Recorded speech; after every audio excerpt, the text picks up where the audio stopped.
And I said, I'm doing something. And I tell you, I'm excited about this company that I just become a part of, first and foremost, because of what it's doing to help families. When you think about it, most families are probably worse off now financially than they've ever been. They need coaching. They need direction. They need a plan. They need help with debt. They need protection. They need to know where to save their money and save for places. And it makes me feel great to know that I'm really helping people. That I'm really going to be able to make a difference. See, I have to live as I go, right? And I know when I can believe in what I do and know that it's right, man, I can get excited about it. I think that's true for most people. And then I go to B. I also appreciate how this company and its leadership knows how to treat people with respect. They appreciate the people they're in business with, right? They take a lot of time and effort trying to make others feel good about themselves and their businesses, and it's fun to be a part of it. And so I talked about two things: how much good we're doing for the consumer, and how cool the company and its leadership and their attitudes and their philosophies are. Sometimes I might say they don't, they treat the consumer with respect. They never try and do business the first time they get together. And it's just, this whole thing is about doing things in a low-key educational way and really making a difference for people. And they look for people of character and people that know that have good family lives. And I love the environment. See, it's all selling the dream. I'm fluent in it. I'm just organizing your thoughts here. If you didn't like some of these words, then you make them fit what you would say. Right? I'm never ever worried about super scripting in one sense. I create scripts that organizes your thoughts. So the first part of Selling Dream Part 1 is to feel the noble side of the character, about what we're doing to help people, about what kind of good people are associated with it, how good the leadership is, and what it means. Now let's go to Part 2. You sell the dream now by illustrating what's in it for them, right? And there are a whole bunch of things you can list here, as you well know. But as you sell as part of the dream, watch for their reactions. Because sometimes you'll say something and they don't seem to respond at all. Another time you talk about something else and they start to light up and want to start talking about it. Right? Through their body language and facial expressions, they'll just tell you what things hit them the hardest, and you'll then know to zero in on those things. And so you've got to get good at that. You got to get good at that, and just a little bit of experience. And a lot of you have that experience and know what I'm talking about. And for those of you that are leaders that understand this principle, I'm hoping I'm helping you organize how you can teach it a little bit better, how you can make your organization a more powerful dream selling organization. And I'm not talking about sensational stuff. I'm not talking about acting goofy. I'm not talking about anyway. Let's talk about the language that I use in Part 2. I say, I'm grateful this company is giving me a quality professional way to build a solid professional business. I wanted to be more in control of my time and my environment. I wanted to control my income more. And this has given me a real shot to do it. And frankly, I'm pretty jazzed about that. I appreciate the opportunity to get out of debt and save some real money. It's a great feeling. Also, there's so many things I want to do for our family, right? And you can insert your own list here, but we want to travel. We want to have more fun.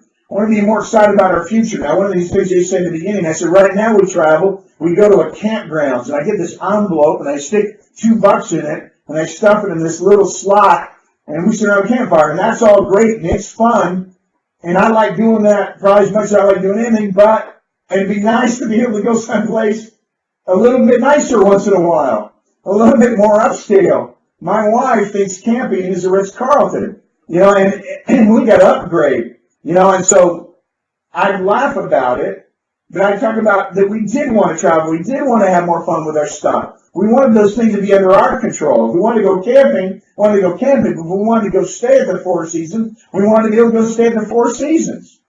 And how many people today want to be more excited about their future? Right now, they're wondering what most of it is fear, right? So I talked about that, and I said we want to live without the pressures and stresses that most people have to face all their lives. I want to put that stuff behind me. That's why I want to get out of debt. That's why I want to have plenty of money in savings. And so we have the right kind of life for Cindy and the children. And it's great to know I can be in charge of my life and not have to worry about politics or anybody holding me back when any of these things intrigue you too. And it was just, that was the way that we communicated, and we taught the team to communicate. And amazing things started to happen. You know, and it was, and like I said, it was, I look back on that stretch, it was such great feelings, fond feelings, so to speak. Right? But let's go ahead and make a couple of points, and then I'm going to read you that whole thing all at once. The key is to get people fired up by selling them on a better quality of life than they have now, in both non-material, remember that's where it starts, and material ways. Now, most people say that sentence material and non-material, but I reversed it because of the priority, right? But the key is to get people fired up by selling them on a better quality of life than they have now. That's what Selling the Dream is all about. That's what great leaders have done, spiritual leaders, military leaders, business leaders, political leaders. You know, and now, some of those people I just named weren't sincere. They were manipulating people. And we're not talking about manipulating people. We're talking about from your heart. That's why I said you have to feel it. You can intellectually do this and be a little bit effective, but until you feel it, until you have dreams that you're excited about, you know, and you're a dreamer, and you start helping your teammates become dreamers. Because here's the bottom line. We aren't our best self unless we're pursuing our dreams. And a bunch of those dreams need to be noble. When we're fighting for something bigger than ourselves, if we're working to help people other than just ourselves, these bring out the best qualities in the human spirit. The kind that reaches out and helps people when they're sick. That helps them when they're struggling. Right? That helps them during times of tragedy. That part of you is the best part of you. It's the best part of all of us. And I want to appeal to that side of it first. You know, you've heard me talk, anybody who's heard me talk knows I go on and on about how much good we do people, how much families need help in our countries, and what a difference we get to make, and what a privilege I think it is, and how proud I am of you for doing it.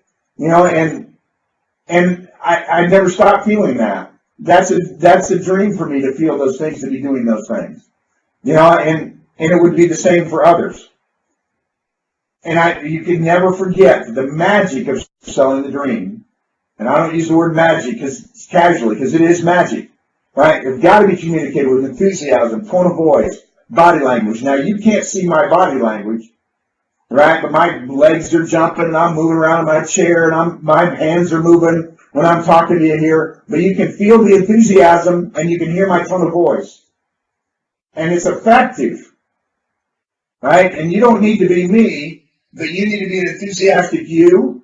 You know, be you. You now have a tone of voice that has some pace and some energy to it, right? And when they can see you, you're not just sitting there in a monotone with no facial expression. These intangibles are far more important than searching for the perfect words.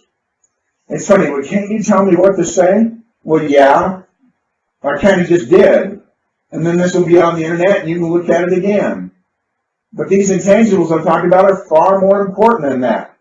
While you're sitting there searching for a word, you ought to just be talking about how you feel. You notice when people start talking about what they think, they sometimes struggle. When they talk about how they feel, the words seem to come. Now, certainly you say, well, isn't it the other way around? No, I don't mean you always have the perfect words to describe your feelings. But when you're talking about feelings, people connect. They listen to you. They rivet. I've watched people talking in all kinds of settings, obviously over decades, in church settings, in business settings, right? And all of a sudden, when they start talking from the heart about the way they feel, about why it's so important to them, about what these things mean to them on a personal level, all of a sudden the room grows quiet. They might have been bumbling and struggling and searching for words, and people are kind of losing interest, and all of a sudden they start talking from that perspective, and everything changes. You got to get that. This is just one of those things. Remember I said this is the number one skill you can develop. This is the number one skill you can help other people develop. You know, and I tell you what, if you get some people in your organization are better at it than you are, get them up there regular. and you keep learning how to get better at it yourself. Now, I want to rattle on through to finish the whole thing that I just read you, only not stop and explain things in between. And so I'm just going to start going through it, part one, part two. And so we're going to throw both A and B up on this first one, the part one. Let's do it. Put them both up there. And I'm saying, hey, I'm excited about this company, first and foremost, because of what it's doing to help families. Most families today probably worse off now financially than they've ever been. They need coaching and direction. They need a plan. They need help with their debt. They need protection. They need to know where to save their money in safer places. And it makes me feel great to know I'm really helping people. And I tell you, when I can believe in what I do and know it's right, I can get excited about it. I also appreciate how this company and its leadership knows how to treat people with respect. They appreciate the people they're in business with. And they take a lot of time and make a lot of effort trying to make others feel good about themselves and their businesses. It's fun to be a part of it. I'm grateful this company has given me a quality professional way to build a profitable business. I wanted to be more in control of my time, my environment, my income. And this has given me a real shot to do it. I appreciate the opportunity to get out of debt and save some real money. It's a great feeling. And I tell you, there's so many things I want to do for my family. We want to travel, have more fun, be more excited about what the future holds for us. And we want to live without all the pressures and stresses that most people have to face and put up with all their lives. I'll tell you, it is great to know I could be in charge of my life and not have to worry about politics at work or anybody holding me back. Would any of these things intrigue you too? What do you think they're going to say?